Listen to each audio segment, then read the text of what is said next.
Eric Weiss joins us to talk Joe versus Udoka, break down some of the fringe roster guys, and my one-man mission to have every episode talk about Gallo trades. Next on First to the Floor. Who was going to be first to the floor here? And it was Marcus Smart, as he usually is. Brown drives, way off the glass. That's not the first time we've seen a superstar in green and white sacrifice the body. Garnett knocked away.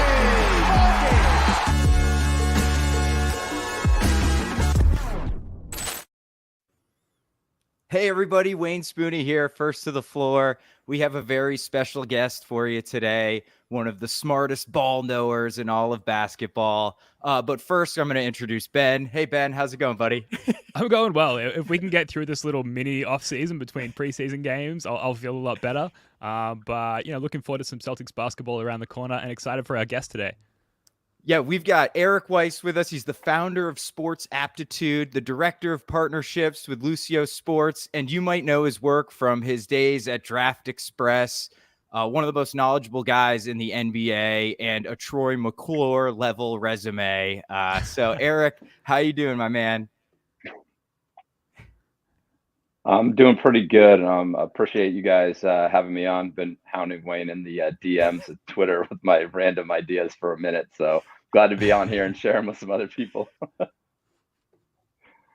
Yeah, no, it's I appreciate having you on. I appreciate talking with you all the time on the DMs, man. It's great to bounce off ideas with you. So why don't we run through a little bit of your background here in case people don't know what you're about.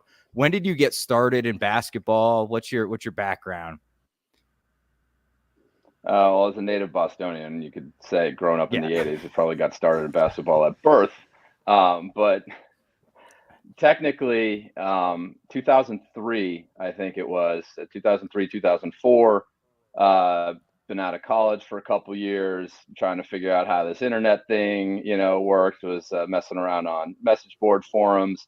And somebody put up basically a looking for writers thing for what was then Draft City, which would then soon be Draft Express. And I just put in a writing sample that I had used to apply to actually a marketing position with the Celtics. And that got me a gig writing on the blog for DX. And then my mother's timeshare got us free accommodations for Summer League that year, and John and I hit it off, and the rest is history. That's amazing. You are also the founder of what seems like a really interesting concept in terms of analyzing player development in Sports Aptitude. Can you give us an idea or a better understanding of what Sports Aptitude is and what's it all about? Yeah, so I'll tell you what it originated as. That was about 17 years worth of my life doing this. So my father's a clinical psychologist, and he came out to one of those summer leagues, and we, started, exchanging notes about trying to figure out upside.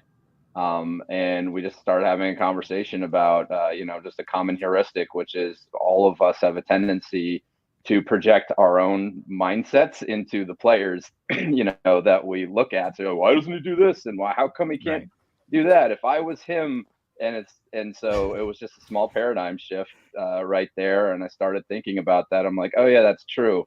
We got to pay a lot more attention to like who that individual is and try to get a better understanding.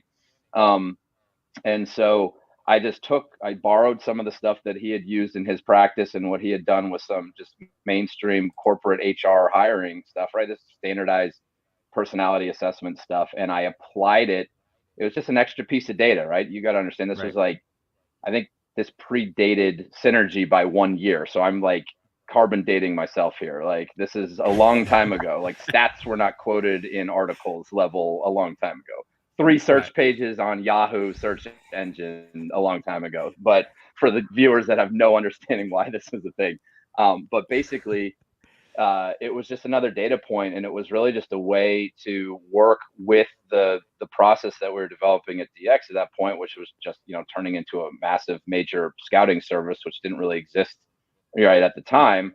But it was just another piece of information because we were going all over the place and we were interviewing these guys. We were talking to their agents and their family. We had all these great conversations, and I just wanted a little bit more information to basically what I used to explain it as is like forensic detective work. I just wanted to know a little bit more about potentially about the person, because these are first person responses for anybody that's not familiar with personality assessments, right? These are the guys answering questions, and it's not like the holy grail, but what it helps do is contextualize, it gives you a little bit more information to contextualize, well, why did someone act the way they did, right? Situation behavior. We're always trying to figure out why people are doing the things that they're motivated to do. So getting a little more information directly from the player about kind of how they think and what they value is a useful tool for trying to make more sense, right, of what's going on.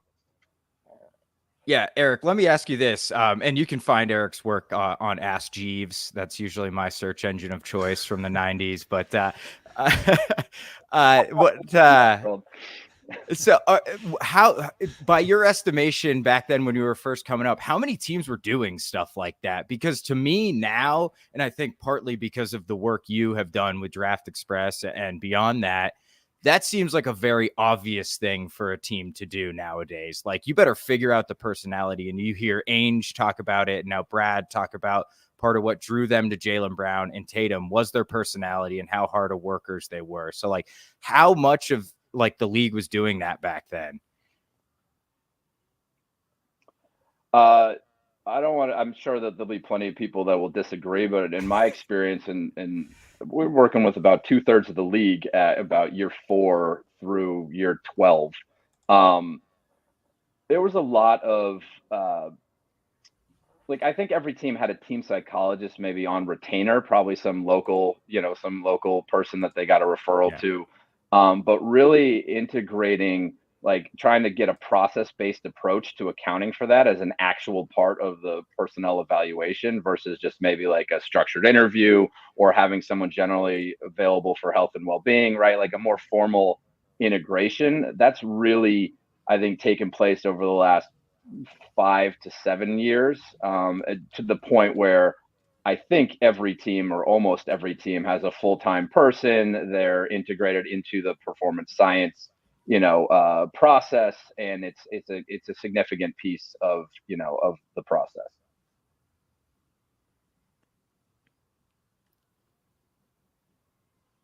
Yeah, I mean, that's all fascinating to me. It's well beyond my expertise. So it's very interesting, and I think that it probably works more often than it doesn't. But I bet you have some very famous misses. But that happens. Nothing's 100%. I'm not going to ask you about any of those, but anyway, so I think, as you said, you're from Boston. You're a Celtics fan. I don't know if you're down. I think we should jump in, talk a little C's here. And specifically, what I want to ask you first about, Eric, is you might have heard the Celtics have a new head coach. His name is Joe Mazzulla. So have you noticed anything in these early preseason games that Joe is doing differently? And then let's focus on offense first. So yeah, I was thinking about this quite a bit today, off and on. And just as a brief caveat, working with Lucio Sports right now, we do a lot of player education stuff. So we get a lot more into the delivery of what they're being taught, like the X's and O's and, the film breakdowns and development planning. So I've gotten a new perspective on like the workflows that go into that. I just wanted to use that as a precursor to what we're going to talk about. But the first thing I've noticed is that the personnel is so much significantly different between injuries and new additions that like it's really hard to draw a lot of conclusions on what's different versus the fact that you switched variable, right? You switched the coach before we got to see this current incarnation of the roster. So I'd say a lot. I can't separate like Joe, from Ime in that way, but I do think that, what everyone else has seen were clearly the intention before the coaching change was going to be to go small more often. I don't know why people didn't see that clearly with the amount of money invested in the guards. There was just no way that wasn't going to, those guys are all going to play 25 plus minutes a game. And so I think that's a significant change. You look back at the statistics from last year, smaller sample size, but under Ime, that, all lineups with Rob or God, right? But like the Tatum at the 4 with Rob or Al Horford was a very effective lineup. And you can make arguments about, well, it was situationally applied and all that, but like, I do think that there's a lot more room, a lot more opportunity to play smaller because like Jason's not that small. And I think that's been the biggest difference. And the second part is Malcolm Brogdon is a bona fide third option scorer. And people have kind of undersold that. I'm like, okay, forget about the playmaking and the ball handling comps between Marcus Smart and Derek White and Brogdon. Brogdon is definitively the third best scorer on this team by an order of magnitude. And I think that was the biggest thing that was missing last year beyond anything is a viable third threat. So we spent at least half of last year just getting used to the idea of double bigs, and then even longer getting used to the idea of double bigs working. With this investment in guards now with Brogdon and obviously White, we've seen him in the starting lineup in the preseason so far. Are we going to have to shift our expectations as far as like standardized lineups for the Celtics? And do you think that double bigs is something that we're sort of going to go away from long term?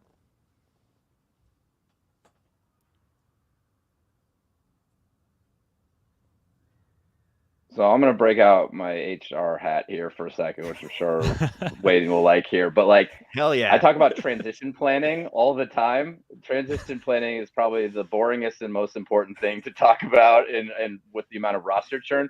Al Horford is 36. So no matter what, something has to happen. And when we get into personnel acquisitions later, right, and we can go more HR, internal hiring, or internal development versus external hiring. But Al Horfords don't grow on trees. And so I think some of this is just like, yeah, you'd love to go double big forever, but you're not going to just do it because a guy is big. And I think that's what you're seeing a little bit is that going small was a viable option from a talent on the floor standpoint versus maybe what would you do in a perfect world if you could like clone Al Horford and make him 22 years old again. So I think that this is a necessary season to explore what the potential is here, because that's going to inform a lot of what you do from a personnel standpoint going forward. Even if you get an extension and you get a repeat of last year's performance, you have to be looking at what your avenues are for life after Al Horford. Mm-hmm. Yeah, actually, this feeds in kind of to our next topic I want to get with you. So I'm just going to try and dovetail this all up nicely, and I will probably miss the landing. So I apologize in advance. But life after Al Horford, I think, is something I said at the beginning of the offseason, that should be priority number one.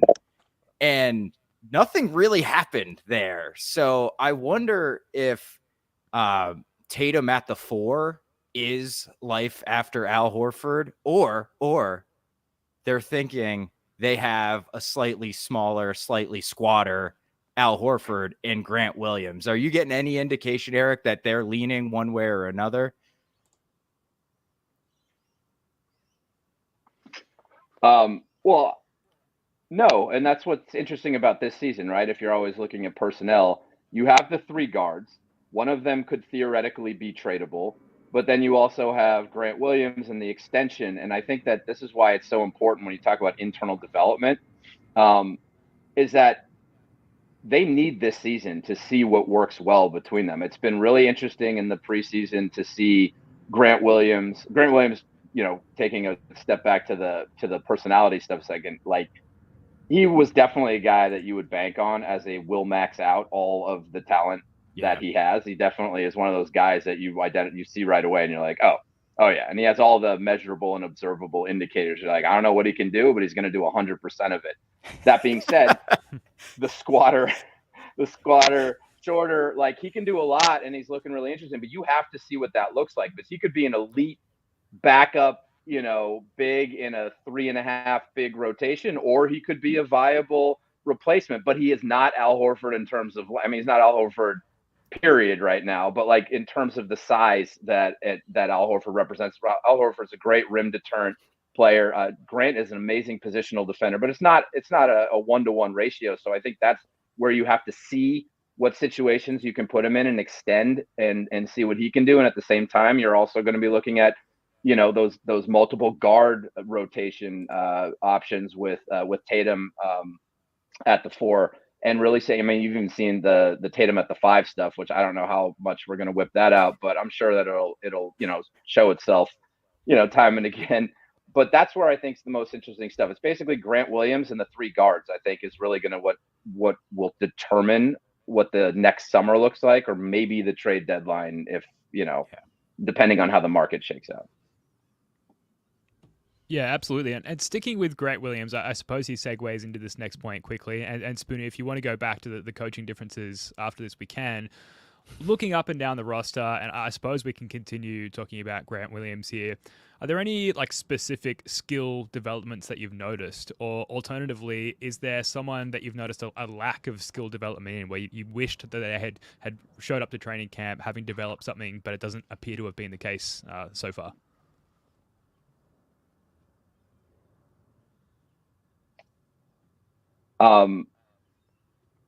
On Williams, I think that what's been most interesting, I don't even know if it's skill development as much as it is mindset. Like I've been trying, I've been looking at the camera and being like, how has he leaned down a little bit? He's always thick. So I don't know on that side, but I do know that his mind has always been his best weapon, right? By far. And if you watched him in Tennessee, different situation, obviously, in terms of kind of like positioning, playing on the post more. But a lot of what he was really good at is being just basically aware of everything that's happening on the court. And I see that like intention.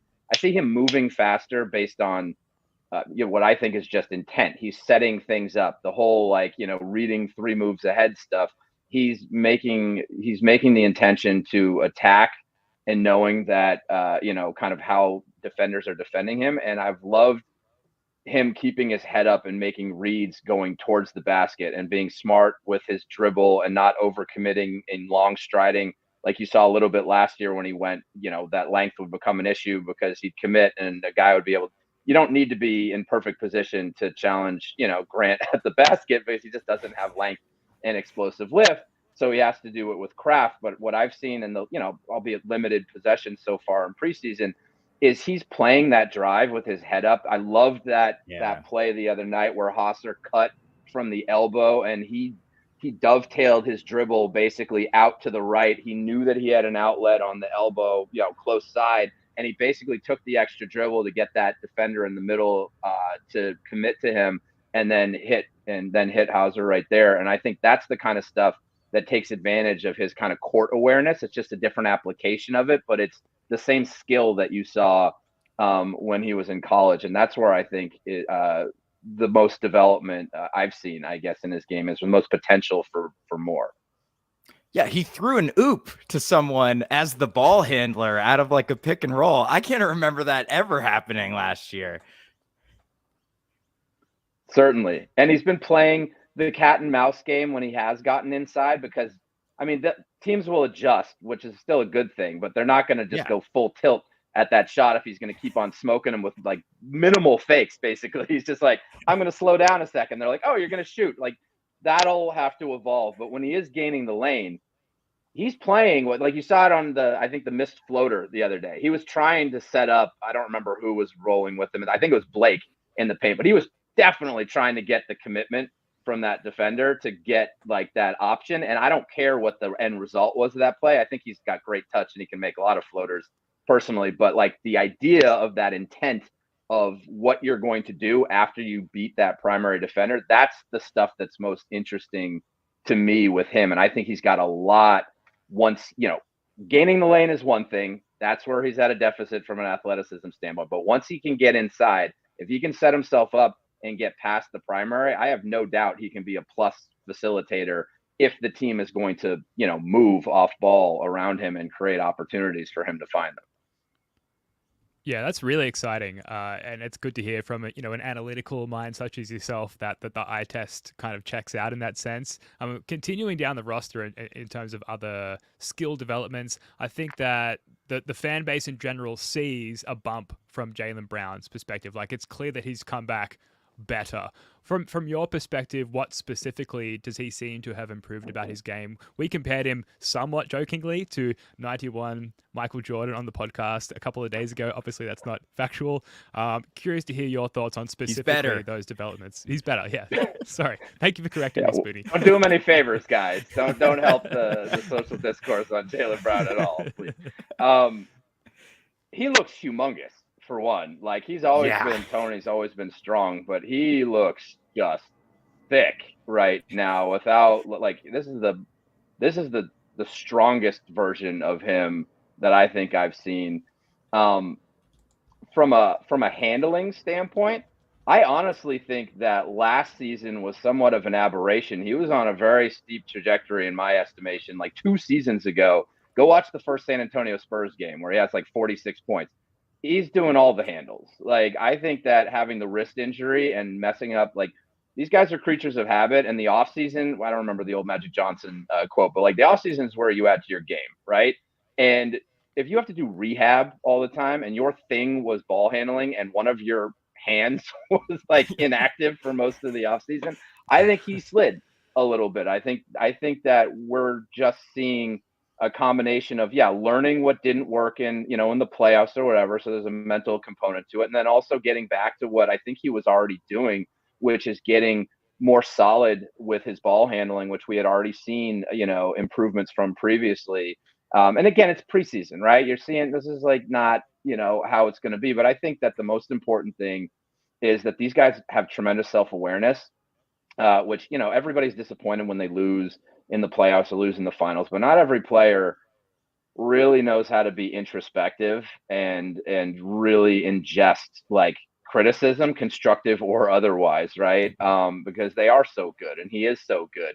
But I think that's the most special thing about Tatum and Brown and why I've been enamored with them for so long is like you can say what you want about vocal leadership or any of this other stuff. These guys see things, they ingest it, and then they change, which sounds simple, but the higher up the food chain you get in the NBA, the less frequent you get that type of response to stimuli. Yeah, I mean, it almost takes like a humble mindset to be like, you know what? I just need to get better at this. Even though like Jaylen was always really weird because even at Cal, his handle was like he would do these like advanced dribble moves at full speed and he'd be like, holy shit. And then he'd like run a simple pick and roll and somebody would pick his pocket very easily. So he's always been kind of a Jekyll and Hyde type ball handler. But yeah, that's a great point. I mean, he literally couldn't use one of his hands for an entire offseason. So maybe that had something to do with it.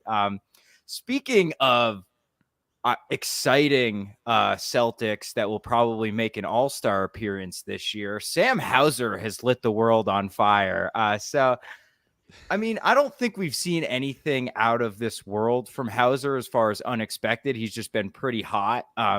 But are you a Sam Hauser believer? I mean, I guess really what I'm asking is, do you think he can be just good enough at defense where the Celtics can take advantage of his absolutely ridiculous flame throwing? I hate hedging. It's always remains to be seen, but I will say this: at 6'7", at his size, that's always an advantage. Not just like size from a height standpoint.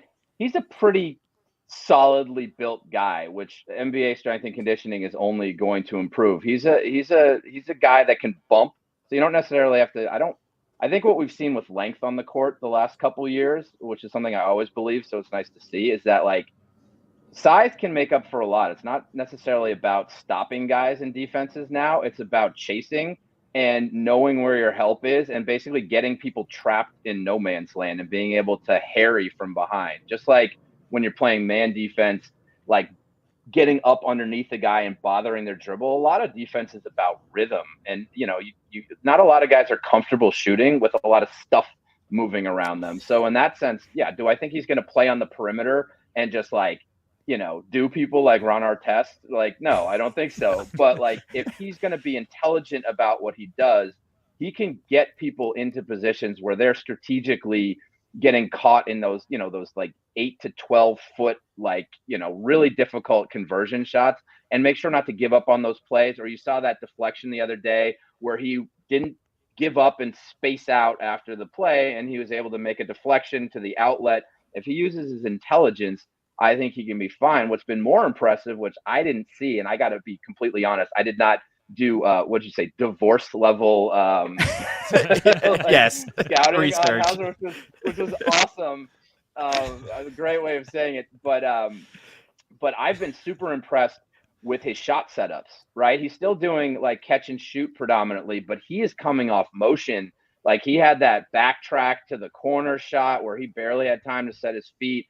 He had that nice quick hitter curling around on the right elbow, I think it was. Like, those are like, that was a big thing last year, which was just how predictably stationary all the outlet guys were. And it's like, yes, Jason and Jalen were being asked to overcreate, but nobody was moving around right? to cause any level of confusion. So the defenders could just be like, cool, I'll play the drive. I know where the guy is over here. And you could basically just, like, you didn't have to have line of sight really, because you knew where they would be. And having a guy that can relocate like that and is a legitimate threat, not only does that improve the shot making, but it also increases the level of defensive disruption, because you have to account for that type of thing. And they really haven't had really anybody. Like, Tatum can obviously dribble, self-create threes, and that's great, but they don't have a lot of move shooters, right? That hasn't been something that's in their roster. And I think that is the most intriguing thing for me, because that can really do a number of, other than having a third scorer, which is clearly the biggest. Hauser being a move shooter, or his potential to do that, I think is significant. Yeah, we lost you a little bit at the end, Eric, but I think you said that the Hauser being a movement shooter was extremely important. So, a couple things. One, I have to have my one Neesmith mention. That's part of why I was so high on Aaron Neesmith, was because I think he was active off ball and could have been a movement shooter. Yep. On Hauser, he didn't show that last year at all. Even in Maine, really, I watched a lot of his possessions down there because, again, I'm trying to work myself into a divorce here. I'm just kidding. I love you. And he just really was very stationary. Maybe he wasn't taking shots where he had to like shift his shoulders, like almost like the back pedal. At least he's still squared up when he gets the pass. But yeah, coming off curls, stuff like that, and really have to like turn and face the hoop and get squared up. He just was not good at that at all. So if that's an actual skill development he's got, I think it raises his ceiling as an offensive player quite a bit, because he's a decent enough cutter, even though he can't really finish. And on the defensive side, I should be writing about this, but I haven't started the second part of my Sam Hauser piece. He's kind of tough to move. When he got that run against the Raptors, OG Anunoby and what is his name? Precious Achua were like, licking their lips and posting him up. And he did a pretty good job, man. He held his own. So I think there's something there. I really do. I think there's the outline of a very valuable rotation player there. And I can understand why they decided to commit to him and take him off the two-way. Yeah, no, I agree. And I mean, that might be, if we're going back to the whole, Ime Joe thing, obviously there's skill development there. I think that there's been work, especially when you talk about the footwork and biomechanics involved in doing, movement shooting, because it's a totally different thing. Like you said, being square and not being square, bending around and getting back and realigned is a completely different skill set. But letting him do that kind of stuff, even if it's preseason, like you said, he didn't. That's what the G League's for, and he said he didn't see it down there. So clearly there wasn't some, hey, we should experiment with anything that remotely looks like that. So maybe they did somewhere behind closed doors and it was that bad. And I mean, we have small sample size alert, but like it looked real comfortable. I mean, obviously he's been on fire and shots come and go, but process based, it did not look forced. It looked very smooth when he went into the small amount of movement shooting that he's done. And I feel like that has some intention behind it if you're talking about off-season development, and that comes from both parties.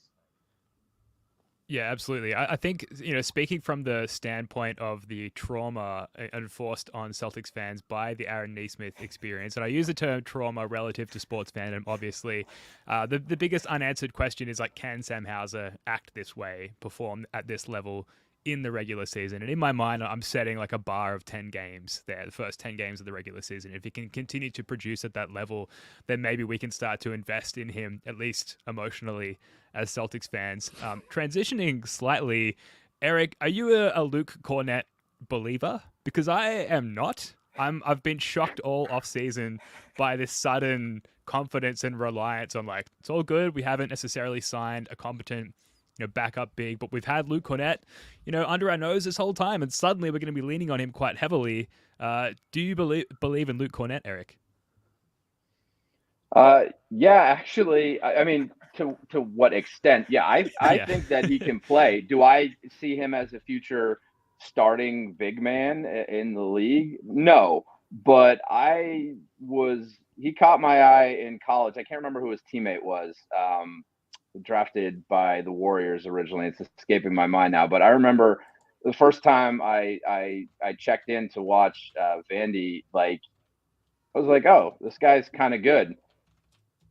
You know who I don't know if you remember who I'm talking about, but he's still in the league. I cannot remember what his name is to save my life. But anyways, that was the first time I saw him, and he just caught my eye with just, I don't know, my initial scouting is usually just a feel-based approach. I don't like to overanalyze the guys and kind of be like, oh, this guy's really good. That, like, they told me he's good, and then watch it. And so I kind of just like to tune in and see who catches my eye. And he made smart plays. He made some shots, which always helps. And he has not translated that shooting into the kind of percentages. But anytime you can have a big that's 7'2" with that length, and he has intelligence, like, yeah, he's not the most mobile guy, but you're looking at 48 minutes of coverage, right? And I think that there's some other more interesting options. I don't know if you guys were planning on talking about Vonleh or Kevin Gelly or any of that, but I think both of them are more intriguing players to me simply because of some of their tools. I think both of them offer that kind of rim defense, like, shooting combination, which I think is no surprise. They have three guys that kind of fit that. Like, you guys could be a backup, right? Rotational, kind of 3-point shooting and defensive, center type of mold. But, like, I definitely think Cornett has the intelligence, and I think he has the inside edge on both of those guys. But I don't think it's so substantial that either one of them couldn't easily take him, right? And Vonleh might be making a play for that right now. Terrible luck getting an ankle tweak, but sometimes that's the way the cookie crumbles. Yeah, I mean, I think we were definitely planning on jumping into Vonleh because I think today or last night they gave him a non-guaranteed minimum contract, so he seems to be in the plans for this season. And I think so Vonleh, if you don't know, Eric, I know you do. I'm talking to the audience here. Vonleh was actually a pretty high draft pick, and he just kind of has never figured it out. I mean, he's fairly athletic. He's got skills. Like, his skill set is solid. He can kind of dribble. He can kind of shoot it. So, like, why hasn't he caught on anywhere? Do you have, like, any insight to why he hasn't flourished into a consistent role player at the NBA level? Yeah, I have theories, obviously, like everybody else does. I think first and foremost, going back to my, this is like a prime sports aptitude, evaluation, guy, and I worked with Charlotte for a long time. I'm a big believer in situational development. I think that's gotten a lot trendier. I'd like to take some kind of credit for it by beating that drum forever, because I've been like Mr. # situation matters for like 15 years. But the context of development is not just fitting the skills, right? There's a million things that go into that. It's the construct of the roster itself, and where we always hear about career arcs and everything in terms of lining up windows, but like that also goes into agendas and what people are looking for and how people come together, right? Like there's a go on and on, but I think that one of the biggest things with Vonleh is not everybody is designed to be to be situation proof, and Vonleh landed himself in a bunch of situations that did not Yeah. have a lot of stability, and so you're getting constant roster churn. I think he would have done much better going to a situation that had a little bit more long-term continuity and let him develop kind of slowly, because I don't think he was ever going to be he was a one and done if I remember Yep. correctly out of Yep. Indiana, and he wasn't really ready for that. Like most guys aren't, but when you couple that with some of those other factors, he did bounce around a lot into a lot of situations that were by definition kind of transient, right? So I think that has a lot to do with it. That 1 year on the Knicks, I don't remember Yep. what season that was on that one, though. He really caught my eye. And I remember Kevin O'Connor and I were both chatting about him as we had some weird infatuation with him, I guess, that year or whatever. But I remember he had a really promising season or half season or whatever when he got the opportunity. It looked like he was really starting to put it together. And then again, bumped around and kind of disappeared. So how like there's what 512 whatever the official count is on the amount of players in the roster, but there's like 1,000 guys that are qualified to play in the NBA, and I think what you see is that if you're not standard distribution, right? Once you get to the NBA level, there's a very few guys on that upper tail that basically stand out so much on potential and ability that they're just going to get opportunity after opportunity after opportunity. Most of the time, you see a guy and he gets to about 24, 25. Like Kabengele also falls into this category, and you're like, yeah, there'll be another one. And I think that happens a lot where you don't invest right in like getting the max out of somebody, because you just figure you'll kick the tires on the next younger model and maybe you'll get a better result. And that's just kind of standard operating procedure in the league. Yeah, absolutely. Spoonie's cat in particular seemed to be particularly This is ridiculous. by the Spoonie's Vonleh cat is conversation dominating. there. I don't know if that bodes well or poorly for Vonleh, but the cat is certainly intrigued. I'm getting alphaed right now by my cat. Eric, probably almost certainly jumping the gun here, and just to transition slightly, but it seems an obvious and clear assessment that the Celtics are one rotation piece short, rather. And an easy way to remedy that might be with the Gallo contract when it can be traded in December sometime. Is there anyone that you personally think that the Celtics should keep an eye on? And we can toss out some name suggestions there if that's going to help. So it's really interesting because what I already said. I'm always first on internal development, because I just think, a new guy doesn't even know where the bathroom is, right? He doesn't know where his apartment is. Like, new hires are a pain in the butt to onboard and get up, and you might not get your ROI if it's not a key, like a key star guy. I think you've seen diminishing returns because of all those things that we talked about. So I think that there's a lot of intrigue on what is currently on the roster versus what you can get for even cobbling together guys that, like, I don't want to get into like, we could trade one of the guard. Like, we'd have to know a lot more about the roster before we get into big moves. So if we're talking about moves on the margins, I'm not sure if anything is super intriguing. However, I saw somebody in the chat say something about Wembanyama. Hey, there we go. Is this about? Thanks for stealing my line, Lucy Wiltshire. Lucy got in But first. PJ Washington has been an infatuation of mine since his draft year. And if I'm looking at this whole, are teams that might be, kind of racing for lottery position going to just like spit out players that they're like, okay, cool, we'll just get rid of something and like get a draft asset in the future or whatever. PJ Washington would be on my short list of guys that's intriguing as a potential, like, not an Al Horford successor, but a guy that is at the talent level where I'd be like, hey, that would be definitively additive, right? As a developmental piece. I think he's accomplished enough at his age to want to invest in putting him in a system like this, where I'm like, okay, we could really lean into letting you kind of hone your game and kind of build around stuff that really works for, this kind of contending core. He's somebody that would be super interesting to me on like, what could you do to impact winning on a team that's basically looking at 3 to 5 possessions of impact a game are like the difference between a championship and not. Mm-hmm.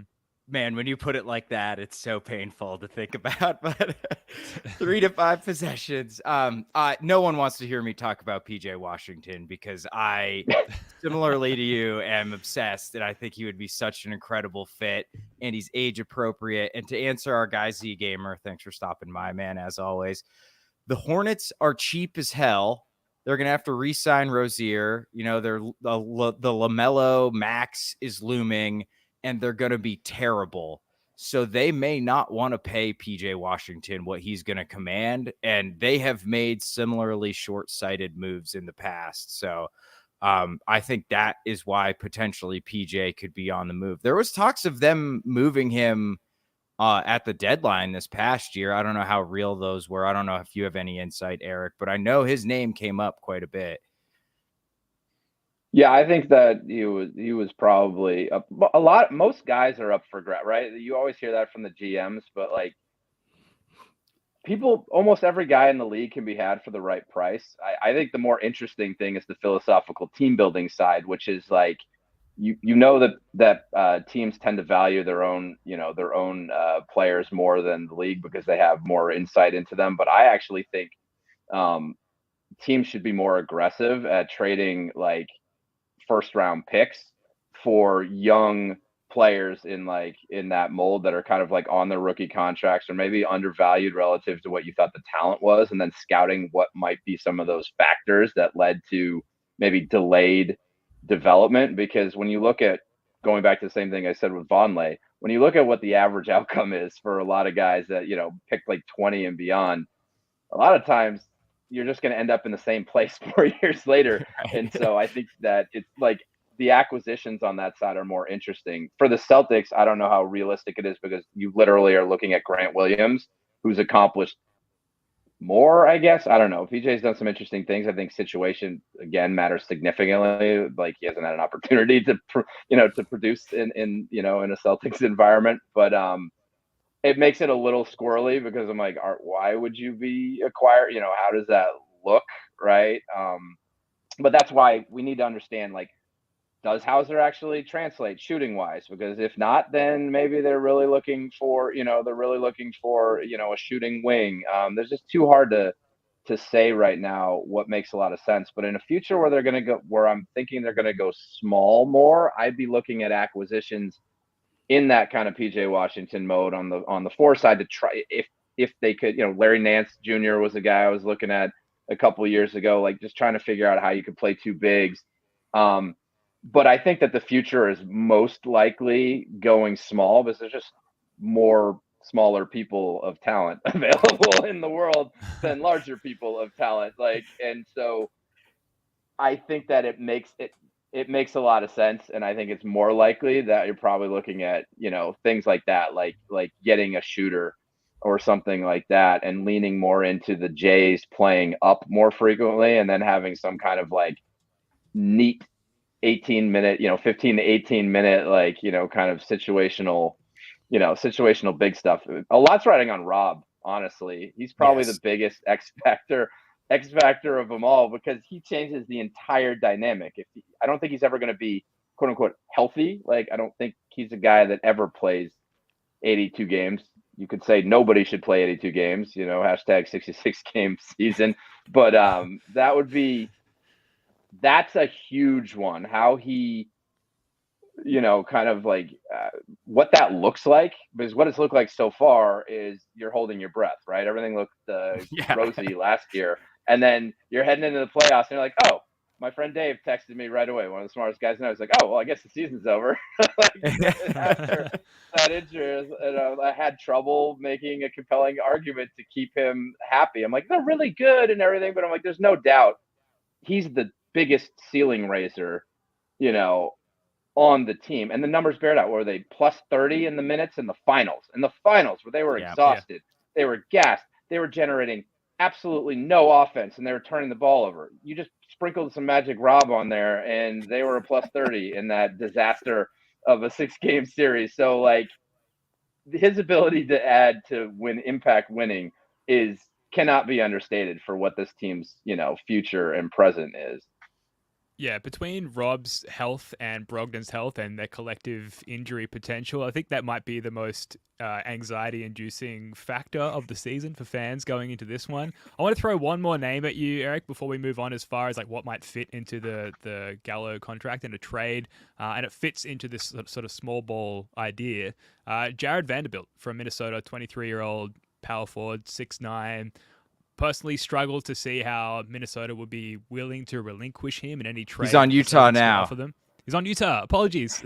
Basketball Reference totally needs to update their him. website. They totally relinquished him. All right. Well, nuts to that narrative. Regardless, do you think that that's someone that the Celtics might look at acquiring with the Gallo contract? So he's super interesting.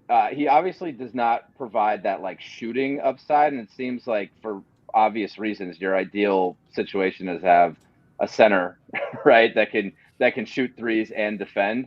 What I'm really fascinated, I think he got a couple defensive, all defensive votes last year, if I'm not mistaken. Mm-hmm. And he's had a little bit of an injury history himself, by the way. He had a nice, healthy season last year, but that tends to make guys more available at a cheaper price also. I love him as a handcuff for Rob, going back to the same thing, which is like, well, how does this work? I'm like, well, in a world where Rob exists and I'm not trading him yet for like DeAndre Ayton or something, cashing out at high and being like, oh my God, like my heart can't take any more of this. I love having a guy that is there. I don't think those two can play together, but almost like if you're looking at, there are 48 minutes, I'd rather have two guys available for 24 minutes with very little fall off playing an entire season than trying to like ride one dude until he hits the IR and then hopefully having a backup. So I could definitely make an argument. What I'm really interested in Utah is how they'll use him, because he has a lot of like grab and go, like kind of like pseudo like or theoretical playmaking abilities. Obviously a great rebounder. In a situation like Utah, which clearly looks like they're going with the fun and gun tank, which is always the best tank for sure. You don't want to go on our offense only scores 76 points a game tank. Terrible tank. You can't get people to come out to the games, on that tank. If they're going to play fast and loose and kind of just develop players in a very fun context, I would be really hopeful that he sees the court a decent amount, which I think he will, because I think they know that they can get at least a first-round pick for him. So it makes no sense for him not to be a guy that gets a lot of run, because he's not a secret to anybody. And what I would think would be really interesting is if they give him a context where he can increase his value by showing some tricks that he hasn't necessarily been able to show in other contexts. So I would definitely have my eye on him, but more so for those reasons, right? As a Rob handcuff, and I'm kind of intrigued to watch Utah's season this year, because they have a very interesting yard sale collection of players that they might allow to do a lot of things that you don't necessarily, think that those guys can do based on previous incarnations. Yeah. Do you think he's got any like the Rob short roll playmaking? I know you said he can kind of grab and go a little bit. I'm not super familiar with Vanderbilt's game. I watched a little bit of Minnesota last year, but that was a weirdly constructed team with Russell and Ant basically dominating the ball. And if they didn't have it, Cat did. So do you know if he's got any of that to his game? Because that is like one of the things I feel like Rob brings, that the ball just pops when Rob's in there, because they put two on the ball in the pick and roll, and then Rob can kind of make a play once the pass hits him. So if Vandy has that, I think that definitely makes him very interesting. That's definitely a KOC question. I will hold him up as the like biggest cheerleader of Jared Vanderbilt ever. He was way early on that one. You can go back in the Twitter timeline. Like, he is definitely, other than like Jared's family members and maybe coaches, like definitely the biggest Jared Vanderbilt fan that I know. Nobody is like Rob's. I've been a huge supporter of Rob as like a mid post facilitator, not just high post, but like really getting down there where he's like one dribble away, because he doesn't have a great deal of footwork, but he is so dangerous as a passer at his height and with those mitts. Just being able to survey the weak side of the court, like I'm a big believer in evolving the offense to do more stuff where Rob facilitates in positions where he can then, just take one dribble, which is almost anywhere because his stride and explosiveness is so high. So I don't think Jared is on. I don't think there's very many people on that level No. where I consider Rob's passing ability. I think he could average 6 assists a game in some incarnation of himself where everyone didn't want to keep him in bubble wrap and not have him do anything on one side of the court, which I'm slightly suspicious is the reason we don't see as much as we think we should on offense. Is maybe they're just like, no, you literally are only allowed to be active on one side of the court. But there's anytime you can get a big that has any sense of what's going on around them, like that's still probably the most precious commodity. Like the idea of point center in any way, shape, or form, right? Facilitating center is like such a game changer in the half court offense because it allows you to completely invert. It's like when Gary Payton used to run, the point from the post, but he was literally a point guard doing that. If you can get bigs to facilitate that, like Marc Gasol, we saw it all the time, but that changes everything. Those teams that Gasol did that on were not amazing offensive teams with the individual talent. He, at his prime, was like captaining a ton of stuff by simply being amazing. Old school Chris Webber, if we go way back, right? Like that team had a lot of talent, but like when you can get playmaking from a stationary big to the point where they draw, defensive attention and they have to pay attention, that's a special thing. So I don't know how readily available that is, but I do like Jared for a lot of reasons, and I'm hopeful we'll see a new version of him. Yeah, fingers crossed. Transitioning again slightly just before we wrap up here, Eric, what are your expectations for the upcoming season? I think it's reasonable to imagine that most people's expectations dipped in September with the Rob additional surgery and the extended timeline there, and then obviously the Ime news. But then since then, it's preseason, but the team has looked especially dynamic. What are your expectations for, broadly speaking, how far they can go and where you think they might finish up in the upcoming season?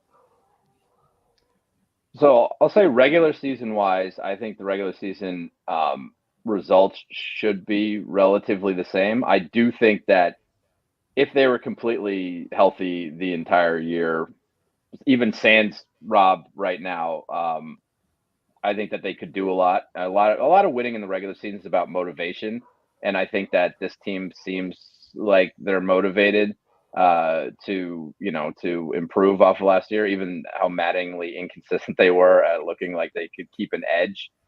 They're just so good.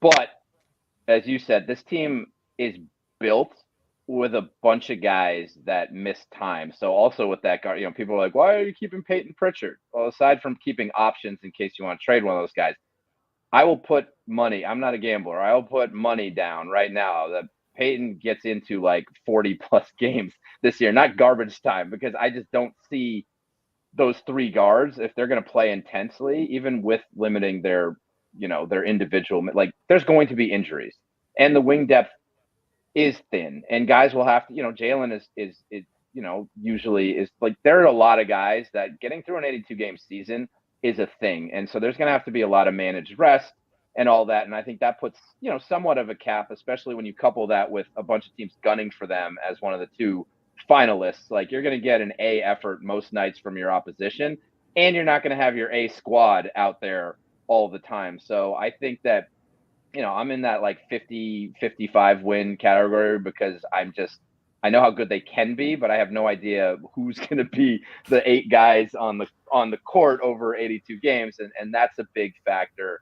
But I think that's actually a blessing in disguise. Again, going back to the Rob stuff, some people have said, but like they need to see more of Grant Williams. They need to see if they have some backup stuff that, right, for what comes in the next iterations. Like I do think that that's really exciting, being able to use the regular season to not only prep for the postseason, with scheduled rest and also expanding, role opportunities when guys have rest and all that, but If they get to the playoffs with everybody healthy, I think that having a third option scorer, it's not the ball handling is awesome. Everybody focus on that, but having a bona fide third guy to close, a dude that, like, yes, he was a number, whatever being a number one is, like, not all number ones are created equal. Yeah. That guy can score the ball, and there was Yeah, only yeah. two guys that could score the ball. There were guys that could get hot and shoot themselves into scoring a decent amount, but like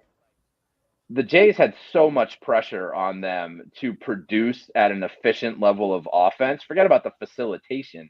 Like they had to, like if Jason had a bad shooting night, which obviously he got exhausted and he got less consistent as it went along, and I think that's completely reasonable. But that's why teams have that is what a third option scoring Right. option is for. Is so like you have three guys, so if one guy has an off night, there's still another guy. And last year it was like as if like that month and a half that Marcus went like supernova last year, they like won every game because it's like, hey, if you're gonna get 18 points a game consistently from another guy with that defense, it's gonna be hard to beat them. So now I look at it and I'm like, you get in the playoffs, you have a dude that basically can score 18 points a game with that 75% of the time kind of consistency that you want.